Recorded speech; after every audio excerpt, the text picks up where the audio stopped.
Fala galera, bem-vindo a mais um vídeo aí, Rodrigo Montanelli, terapeuta bom de papo. Esse vídeo de hoje é bastante interessante, tanto para aquela pessoa que já se reconhece como um adicto, e para aquelas pessoas que não fazem a mínima noção do que é adicção, né? E que elas se permitam assistir para ver se elas se encaixam nesse quadro, né? Porque quanto mais rápido diagnosticado a adicção, menos o adicto, né, o portador da adicção, pode vir a sofrer dessa doença de progressão, fatalidade, né, de uma doença crônica, ou seja, existe a paralisação, né, mas não a cura total. Para aqueles que já conhecem, eu vou chover no molhado agora, mas para quem não conhece, a adicção ela tem duas traduções básicas, né, em grego e no americano, que significa escravo ou dependente, né? E só que o grande erro da sociedade, o grande erro do capitalismo é que eles colocam apenas o dependente químico, né, como um adicto, né, cara? E segundo estudos, não sei se ainda está nessa porcentagem, porque já tem algum tempo que eu fiz esses estudos, 75% da população mundial ela é adicta. Como assim, Rodrigo? 75% da população mundial é dependente de algo ou alguém, galera. Vamos lá. As principais adicções e que não são tratadas porque gera lucro tanto para o governo, tanto para esse sistema capitalista. Comida, compras, internet, jogos, sexo. Ou seja, tudo aquilo que se torna em excesso na minha vida é uma adicção. Mas por que a sociedade, os meios de informação não levam esses tipos de notícia até você? Já imaginou um adicto por compras, um adicto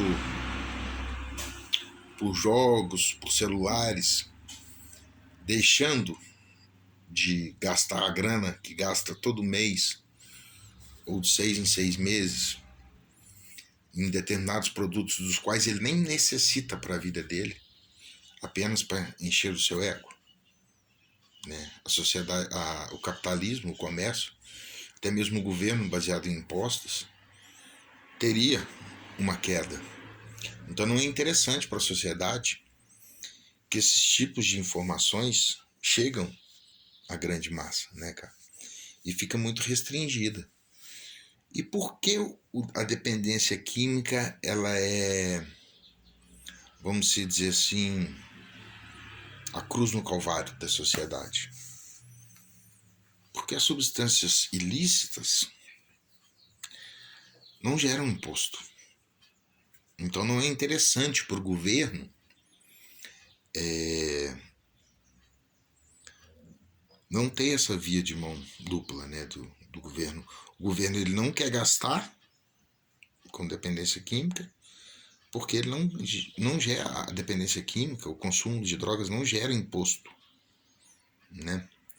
E assim, e muitas das vezes pessoas com uma progressividade ou até mesmo com comportamentos bem mais aflorados diante da sua adicção são vistos como pessoas super bem condicionadas, super bem quistas pela sociedade. E aquele dependente químico, todos nós sabemos como é visto pela sociedade, né, cara? E assim, o importante dizer, né, vocês podem estar se perguntando agora como eu me identifico se eu sou portador da adicção ou não? Se eu me tornei um adicto ou não? Cara, a adicção, ela balança bastante a vida da gente, bagunça bastante a vida da gente, né, cara? Principalmente nesses 4 aspectos: físico, mental, espiritual e social. O estilo de vida que você leva hoje já bagunçou por algum motivo dentro da sua casa? O estilo de vida que você leva hoje, por alguma razão, tem deixado você cada vez mais endividado no banco? As coisas que te buscam e te proporcionam prazer têm feito com que você perca vínculos afetivos saudáveis? Se a resposta for sim, provavelmente você está diante de alguma adicção. Lembrando que o meio de tratá-las é muito parecido, tanto para o dependente químico quanto para o adicto em redes sociais ou em compulsão, né, cara? E o primeiro passo, né, para que eu identifique e saia dessa zona, às vezes não é nem autodestrutiva fisiologicamente e fisicamente, né, mas financeira, familiar, se aceitar na condição de doente, de adicto, né, cara? E lembrando que uma vez diagnosticado com uma adicção, eu vou ser para sempre um adicto, né? Não é porque a minha adicção paralisou que eu vou deixar de ser um adicto. Muitas das vezes o que acontece? A minha adicção está paralisada. Falando de mim, a minha adicção está paralisada. Ou seja, os gatilhos que eu tinha que me levavam ao uso da dependência química, só por hoje estão todos estáveis. Mas nem por isso eu deixei de ser um adicto, né? Um adicto em recuperação, mas um adicto, né, cara? E assim, o mais complexo disso tudo, que diante da paralisação e da estabilização do meu quadro, hoje eu tenho mais medo do adicto que vive em mim do que da minha própria adicção em si. Porque o que vai liberar o gatilho da sua adicção? Você, o adicto. Então, assim, o dependente químico, o adicto, o dependente, o escravo de diversas substâncias, comportamentos e tendências, é como se ele fosse um ser humano, uma bomba relógio. É o tempo todo programando e desprogramando, programando e desprogramando, né, cara? Para que eu não estoure e novamente ative a minha adicção. E uma das características básicas para mim, além desses 4 aspectos que eu falei para vocês, uma das características básicas que tem para mim descobrir como é que anda o estágio, a progressividade da minha adicção, é a questão da compulsão e da obsessão. A compulsão está ligada à área fisiológica, ou seja, à área do corpo. Quanto mais ele tem, mais ele pede, porque seus níveis de tolerância vão aumentando. E a obsessão está ligada à mente. Pensamentos fixos e obsessivos sobre pessoas, coisas, situações, bens materiais, enfim, coisas do cotidiano, né? E deixa eu te falar, galera, eu quero que vocês entendam uma coisa, porque vamos se dizer assim, quebrar um mito aqui agora. Muitas das vezes, cara, por que o adicto não consegue se recuperar da adicção? Porque ele coloca a adicção como a sua maior dificuldade, como seu grande empecilho para a progressividade do adicto. E não é, cara. A adicção, hoje, falando por experiência vivida, tá? A adicção em si, o uso, vamos colocar assim, é o menor problema que eu tenho na minha vida. O maior problema que eu tenho na minha vida se chama Rodrigo, o adicto. Ou seja, para que a minha adicção seja acionada, mantida ou progredida, o adicto que sou eu preciso de dar condições para que esses 3 fatores estejam acontecendo. Vamos dar um exemplo bem prático aqui para vocês.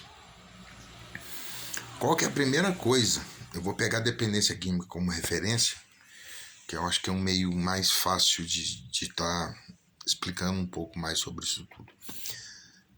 Qual que é a primeira coisa que um dependente faz quando ele entra em um processo de recuperação, ele entra dentro de um ambiente protegido, ou ele busca a sua abstinência da substância? Vocês sabem me dizer?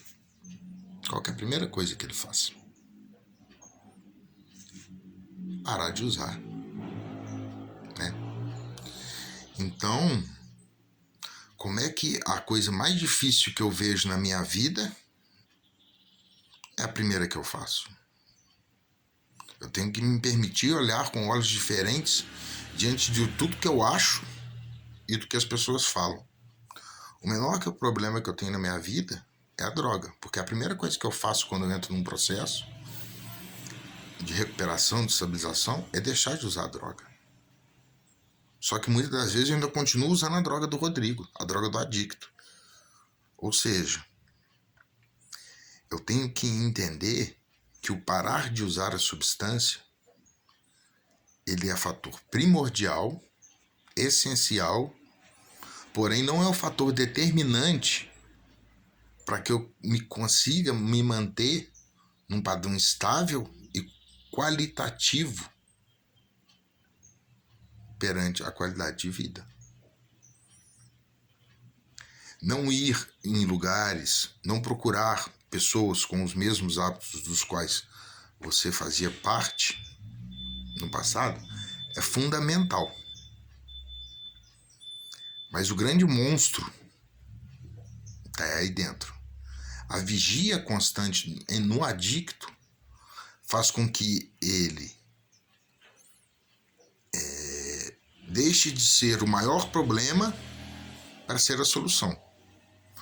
E uma coisa assim que eu bato muito na tecla nesse mundo de busca, né, da saída da adicção, da saída da escravidão, da dependência, seja de qualquer substância em si, eu acredito na seguinte ideia: não existe certo e errado.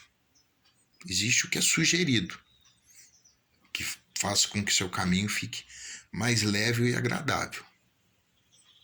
Mas diante do certo e errado, cara, eu não acredito. Por quê? Eu acredito em solução. Porque nem tudo que deu certo para mim, que dá certo para mim, vai dar para o outro. Mas como é que eu vou saber, Rodrigo, o que vai dar certo para mim e o que não vai dar? Permissão. Eu preciso me permitir. Muitas das vezes as pessoas acham que entrar num processo de recuperação é se tornar um ser humano perfeito, é se tornar algo fantástico. Nada disso, cara. A recuperação, o processo de restauração, ele me permite que eu erre. E eu preciso muitas das vezes errar, sabe? Para me fazer desse erro um degrau, né, cara? A diferença do erro e da insanidade é que quando eu busco um estado contínuo de recuperação, eu já sei os meus velhos erros e os meus velhos comportamentos que não vão me dar um resultado diferente.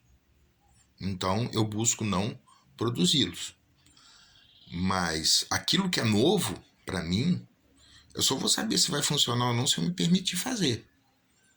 É lógico que tem aquela coisa do sugerido da sensatez humana, né? É sugerido para mim que eu não frequente lugares, que eu evite pessoas, que eu evite coisas que façam com que dispare um gatilho no meu inconsciente.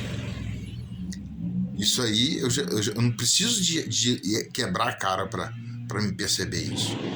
Isso eu já sei de erros passados. Mas a questão das substituições saudáveis pelos comportamentos inadequados e antissaudáveis, eu só vou descobrir o que eu me encaixo melhor, o que me dá uma sensação de bem-estar melhor e o que vai me resgatar de maneira gradativa a qualidade de vida, se eu me permitir.